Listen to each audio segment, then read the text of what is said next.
Hi friends, welcome back to Pallavi Prapancha. ನಾನಿವತ್ತು ಕ್ರಿಸ್ಪಿಯಾಗಿ ಬಾಳೆಕಾಯಿ ಚಿಪ್ಸು ಹೇಗೆ ಮಾಡೋದು ಅಂತ ನಿಮಗೆ ತೋರಿಸ್ತಾ ಇದ್ದೀನಿ. ಈ ಥರ ಮಾಡಿದ್ರೆ ತುಂಬ ಟೇಸ್ಟಿಯಾಗಿ ತುಂಬ ಚೆನ್ನಾಗಿ ಬರುತ್ತೆ. ನಾನಿವಾಗ ಬಾಳೆಕಾಯಿ ಸಿಪ್ಪೆಯನ್ನು ತೆಕ್ಕೋತಾ ಇದ್ದೀನಿ. ಈ ಥರ ಒಂದು ಬಾಳೆಕಾಯಿನ 4-5 ಬದಿಗೆ ಚಾಕುದಿಂದ ಸೀಲ್ ಮಾಡಿಕೊಂಡು ಈ ಥರ ಕೈಯಿಂದನೇ ತೆಗಿಬೋದು. ಇದು ತುಂಬ ಬೆಳೆದಿರೋದ್ರಿಂದ ಸ್ವಲ್ಪ ಕಷ್ಟನೇ ಆಗುತ್ತೆ, ಇಲ್ಲ ಅಂದರೆ ತುಂಬ ಈಸಿಯಾಗಿ ಬರುತ್ತೆ. ಇದು ತುಂಬ ಬೆಳೆದು ಕಾಯೆಲ್ಲ ಸ್ವಲ್ಪ ಒಡೆದೋಗಿತ್ತು, ಅದಕ್ಕೆ ಬಿಡ್ತಾ ಇಲ್ಲ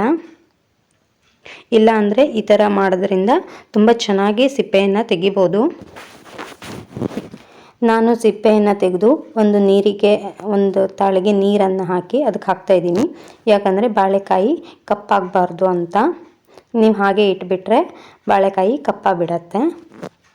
ಈ ಥರ ಸಿಪ್ಪೆಯನ್ನು ತೆಗೆದು ನೀರಿಗೆ ಹಾಕ್ಕೊಳ್ಬೇಕು.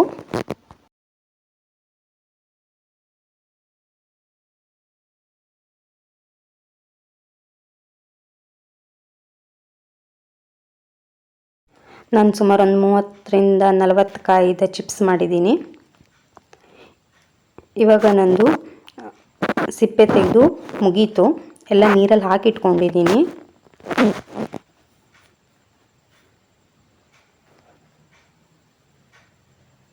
ಈ ಥರ ಸ್ವಲ್ಪ ಹಿಡ್ಕೊಂಡಿದ್ರೆ ಚಾಕುದಿಂದ ಮೇಲ್ಗಡೆ ತೆಗಿಬೋದು. ಇವಾಗ ನಾನು ಮಸಾಲೆಗೆ ಉಪ್ಪನ್ನು ಹಾಕ್ಕೊಂಡಿದ್ದೀನಿ. ಒಂದು 2 ಸ್ಪೂನಷ್ಟು ಉಪ್ಪನ್ನು ಹಾಕ್ಕೊಂಡಿದ್ದೀನಿ.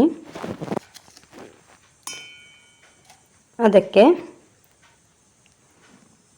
ಇಂಗನ್ನು ಹಾಕ್ತಾಯಿದ್ದೀನಿ. ಒಂದು 2 ಚಿಟಿಕೆ ಇಂಗನ್ನು ಹಾಕ್ಕೋತಾ ಇದ್ದೀನಿ. ಒಂದು 1/4 ಸ್ಪೂನಷ್ಟು ಅರಿಶಿನವನ್ನು ಹಾಕ್ಕೊಂಡೆ. ಚೂರು ಹುಳಿ ಆಗಿರಲಿ ಅಂತ ಚೂರು ಹುಳಿ ಪುಡಿಯನ್ನು ಹಾಕ್ಕೊಂಡೆ. ಇವಾಗ 2 ಸ್ಪೂನಷ್ಟು ಮೆಣಸಿನ ಪುಡಿಯನ್ನು ಹಾಕ್ಕೋತಾ ಇದ್ದೀನಿ. ಹಾಕಿ ಮಿಕ್ಸಿ ಮಾಡಿಕೊಂಡು ಎಲ್ಲ ಮಿಕ್ಸ್ ಮಾಡ್ಕೋತಾ ಇದ್ದೀನಿ. ಇವಾಗ ನೀರಲ್ಲಿ ಹಾಕಿರುವಂತಹ ಬಾಳೆಕಾಯನ್ನು ನಾನು ತೆಗೆದಿಟ್ಕೋತೀನಿ. 10 ನಿಮಿಷ ಮಾಡೋಕ್ಕಿಂತ 10 ನಿಮಿಷ ಮುಂಚೆನೇ ನಾವು ನೀರಿಂದ ತೆಗೆದಿಡಬೇಕು. ಯಾಕೆಂದರೆ ಮೇಲಿರೋ ನೀರು ಆರಬೇಕು ಅಂತ. ಆರಿಲ್ಲ ಅಂದರೆ ಅದು ಎಣ್ಣೆಗೆ ಹಾಕೋ ತನಕ ಸಿಡಿಯತ್ತೆ. ನಾನು ಇಲ್ಲಿ ಸನ್ಫ್ಲವರ್ ಆಯಿಲನ್ನು ಬಳಸ್ತಾ ಇದ್ದೀನಿ. ಎಣ್ಣೆ ಕಾದಿದೆ, ನಾನು ಡೈರೆಕ್ಟಾಗಿ ಅದಕ್ಕೆ ತುರಿತಾ ಇದ್ದೀನಿ. ನೋಡಿ, ತುಂಬ ಚೆನ್ನಾಗಿತ್ತು. ಬಾಳೆಕಾಯಿ ದೊಡ್ಡ ಇರೋದ್ರಿಂದ ಆಲೂಗಡ್ಡೆ ಚಿಪ್ಸ್ ಥರನೇ ಆಗಿತ್ತು.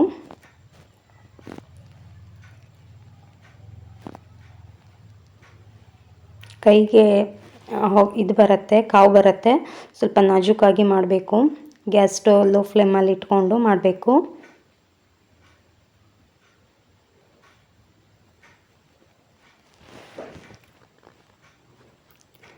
ನಾನು ಒಂದ್ಸಲ 3 ಕಾಯನ್ನು ತುರಿದೆ.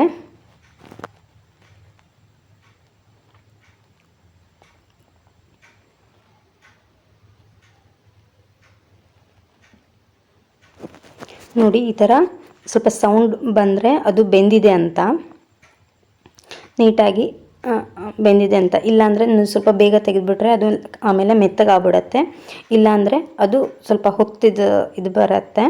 ಅದಕ್ಕೆ ಈ ಥರ ಸೌಂಡ್ ಬರುತ್ತೆ, ಆವಾಗ ನಾವು ತೆಗಿಬೇಕು. ನಾನು ಎಣ್ಣೆ ಬೀಳಲಿಕ್ಕೆ ಅಂತ ಮತ್ತೊಂದು ಇಟ್ಕೊಂಡಿದ್ದೀನಿ. ಇವಾಗ ನಾನು ತೆಗಿತಾ ಇದ್ದೀನಿ. ಗ್ಯಾಸ್ ಸ್ವಲ್ಪ ಸಣ್ಣ ಇಟ್ಕೊಂಡು ತೆಗಿತಾ ಇದ್ದೀನಿ.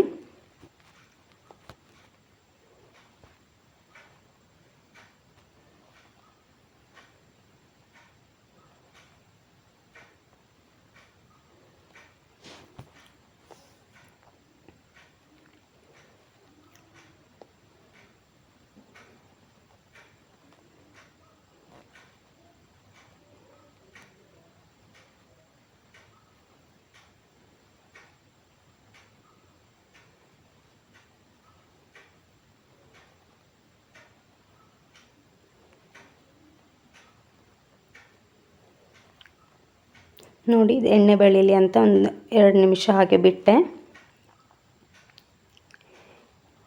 ಇದನ್ನು ಮತ್ತೊಂದು ಪಾತ್ರೆಗೆ ಹಾಕ್ಕೊಂಡು ಈಗ ಇದಕ್ಕೆ ಮಾಡಿರುವಂತಹ ಮಸಾಲೆಯನ್ನು ಹಾಕ್ಕೋತೀನಿ. ಮೆಣಸಿನ ಪುಡಿ ಎಲ್ಲ ಮಾಡಿ ಇಟ್ಕೊಂಡಿದ್ವಲ್ಲ ಅದನ್ನು ಹಾಕಿ ಚೆನ್ನಾಗಿ ಮೇಲಿಂದ ಮಿಕ್ಸ್ ಮಾಡಬೇಕು. ಈ ಥರ ಮಾಡಬೇಕು. ಕೈಯಿಂದ ಹಿಂಗೆ ಮಾಡಿಬಿಟ್ರೆ ಅದು ಇದಾಗ್ಬಿಡತ್ತೆ, ಅಂದರೆ ಗರಿಯಾಗಿರತ್ತಲ್ಲ, ಮುರಿದೋಗತ್ತೆ ಅಂತ. ಲೈಟಾಗಿ ಒಂದು ಸ್ವಲ್ಪ ಮೇಲೆ ಕೆಳಗೆ ಮಾಡಬೇಕು. ನೋಡಿದ್ರಲ್ಲ ಫ್ರೆಂಡ್ಸ್, ಈ ಥರ ಮಾಡೋದ್ರಿಂದ ತುಂಬ ಚೆನ್ನಾಗಿ ಒಳ್ಳೆ ಟೇಸ್ಟ್ ಕೂಡ ಕೊಡುತ್ತೆ. ಈ ವಿಡಿಯೋ ನಿಮಗೆ ಇಷ್ಟ ಆದಲ್ಲಿ ಲೈಕ್, ಕಾಮೆಂಟ್, ಶೇರ್ ಮಾಡಿ. ಯಾರೆಲ್ಲ ಫಸ್ಟ್ ಟೈಮ್ ನೋಡ್ತಾ ಇದ್ದೀರೋ ಪ್ಲೀಸ್ ಸಬ್ಸ್ಕ್ರೈಬ್ ಮಾಡಿ ನೋಡಿ. Thank you.